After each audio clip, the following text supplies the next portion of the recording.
Hi friends, welcome to my channel. Friends, ఈరోజు economics discuss చేసుకుందాం. ఆర్థిక వ్యవస్థ ఒక సమాజంలో లేదా ఒక దేశంలో వస్తు సేవల ఉత్పత్తి కోసం అక్కడ లభ్యమయ్యే వనరులను సమర్థవంతంగా కేటాయించి వస్తు సేవలను ఉత్పత్తి చేసి పంపిణీ చేసే పద్ధతిని ఆర్థిక వ్యవస్థ అంటాం. సాంప్రదాయిక ఆర్థిక శాస్త్రవేత్తలు ఎన్నుకున్న భూమి, సహజ వనరులు, శ్రమ, మూలధనం, వ్యవస్థాపకుడు అనే 4 ఉత్పత్తి కారకాలకు తోడుగా ఆధునిక శాస్త్రవేత్తలు సమాచారం అనే కారకాన్ని అదనంగా చేర్చడం జరిగింది. ప్రపంచంలో 4 రకాల ఆర్థిక వ్యవస్థలను గుర్తించడం జరిగింది. సాంప్రదాయ ఆర్థిక వ్యవస్థ, 2 కేంద్రీకృత ఆర్థిక వ్యవస్థ, 3 మార్కెట్ ఆర్థిక వ్యవస్థ, 4 మిశ్రమ ఆర్థిక వ్యవస్థ. ఇప్పుడు సాంప్రదాయిక ఆర్థిక వ్యవస్థను వివరించుకుందాం. సాంప్రదాయ ఆర్థిక వ్యవస్థ మిక్కిలి ప్రాచీనమైంది. ఇందులో ఉత్పత్తి ప్రక్రియ చాలా వరకు భూమిని పండించడంతో ముడిపడి ఉంటుంది. ఉత్పత్తి కేవలం స్వయం వినియోగం కోసం మాత్రమే చేపట్టడం జరుగుతుంది.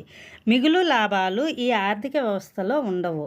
సాంప్రదాయాలను, అలవాట్లను కాపాడుకోవడం ఈ ఆర్థిక వ్యవస్థ ప్రత్యేక సుగుణం. ఇందులో ప్రజానికం మిక్కిలి చేరువుగా ఉంటారు, సాంఘికంగా తృప్తి పొందగలుగుతారు. కానీ మిగిలిన ఆర్థిక వ్యవస్థలో ప్రజలు వినియోగించే అనేక ఆధునిక వస్తువులకు, సాంకేతిక పరిజ్ఞానానికి వీరు దూరంగా ఉంటారు. అవి ప్రశాంతతను, సంతోషాన్ని, సాంఘిక ఆర్థిక స్థిరత్వాలను ఇవ్వగలరనేది వీరి వాదన.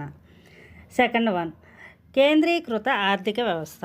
ఆర్థిక వ్యవస్థ పరిణామంలోనే 2వ దశగా కేంద్రీకృత ఆర్థిక వ్యవస్థను పరిగణించవచ్చును. ఆర్థిక వ్యవస్థలోని సింహభాగాన్ని కేంద్రీకృతమైన శక్తి లేదా కేంద్ర ప్రభుత్వం నియంత్రణ చేస్తుంది. ఏ వస్తువులను ఉత్పత్తి చేయాలి, ఏ మేరకు ఉత్పత్తి చేయాలి, ఎలా పంపిణీ చేయాలి అనే నిర్ణయాలను కేంద్ర శక్తి నిర్ణయిస్తుంది. చాలా వరకు ఆర్థిక వ్యవస్థలోని విలువైన వనరులు, ప్రధానమైన ఉత్పత్తి ప్రక్రియలు ప్రభుత్వ ఆధీనంలో ఉంటాయి. సరైన నిర్ణయాలు తీసుకునే ప్రభుత్వం ఉంటే ఉత్పత్తి, పంపిణీ ప్రక్రియలు ఆరోగ్యంగా కొనసాగి ప్రజలందరికీ అన్ని వస్తువులు అందుబాటులో ఉంటాయి.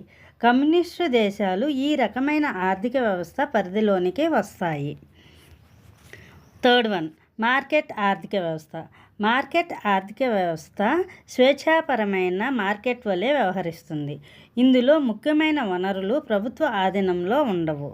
ఉత్పత్తి, వినియోగం, పంపిణీలపై ప్రభుత్వ నియంత్రణ ఉండదు. ఏ వస్తువులను ఉత్పత్తి చేయాలి, ఏ మేరకు ఉత్పత్తి చేయాలి, వాటిని ఎలా పంపిణీ చేయాలి అనే నిర్ణయాలు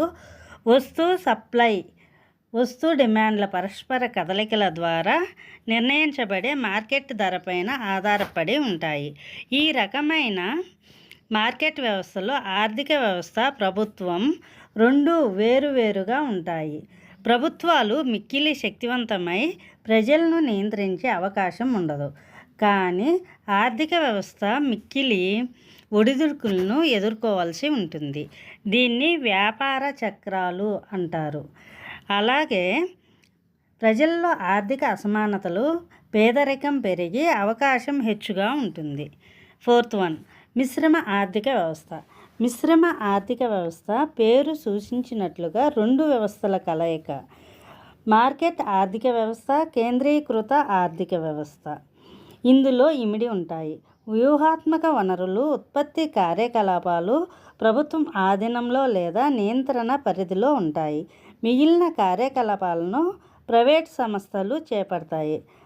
ఆర్థిక వ్యవస్థ అభివృద్ధిలో ప్రభుత్వంతో పాటు వ్యక్తులు, సంస్థలు కూడా భాగస్వాములు అవుతాయి. అందువల్ల ఆర్థిక అభివృద్ధి, పేదరిక నిర్మూలన వేగవంతం అయ్యే అవకాశం ఉంటుంది. ప్రజల జీవన ప్రమాణం త్వరితగతిన పెరిగే అవకాశం ఉంటుంది. Thank you for watching this video. Thank you. Please like, share and subscribe.